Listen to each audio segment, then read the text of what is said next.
Petzl is hosting the first ever REBOLT trip to work closely with the local climbing organizations to help them raise funds and then also train their volunteers and equip their volunteers with the skills, knowledge, and equipment that they need to do the rebolting work in their local crags.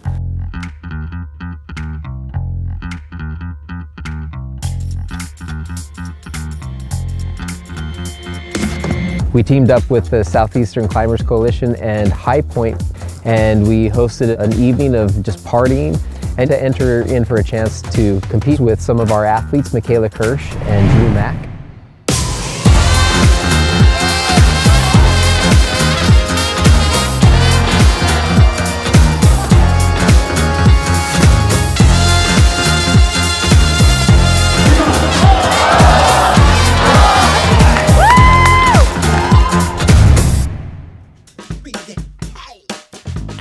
So today's our training day before we go out in the field. Monday through Friday, we'll be actually out on the rock replacing bolts.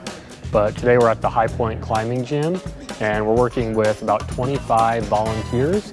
And Petzl's teamed up with Access Fund. So Petzl, we're doing the on-rope safety trainings. So covering how to go up and fix the lines and go up and down the fixed lines. And Access Fund is doing their bolt replacement and installation training. We're not here to replace the bolts ourselves on behalf of Petzl. We're here to train up the new army of bolt replacers that live here in Chattanooga.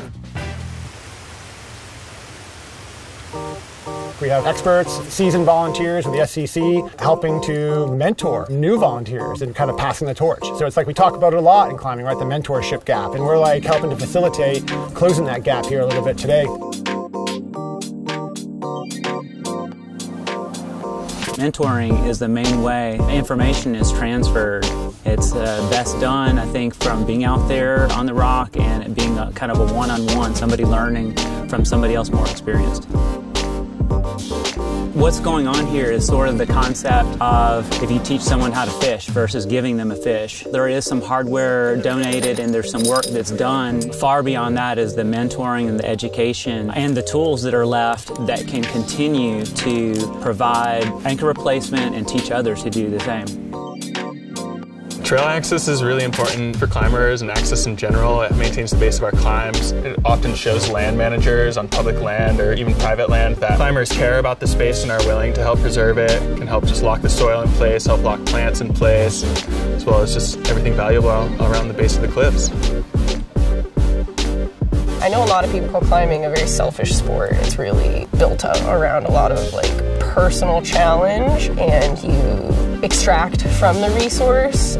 So it's a way to give back to the resource and make it so that everyone that wants to climb now and in the future will have the chance to do that if we can give back to the spaces that we recreate in. I've benefited greatly from amazing mentors who have kind of given me that ethic of giving back, that desire to give back and that desire to create climbing that is around for many years to come is really what it's all about when it comes to being a responsible climber.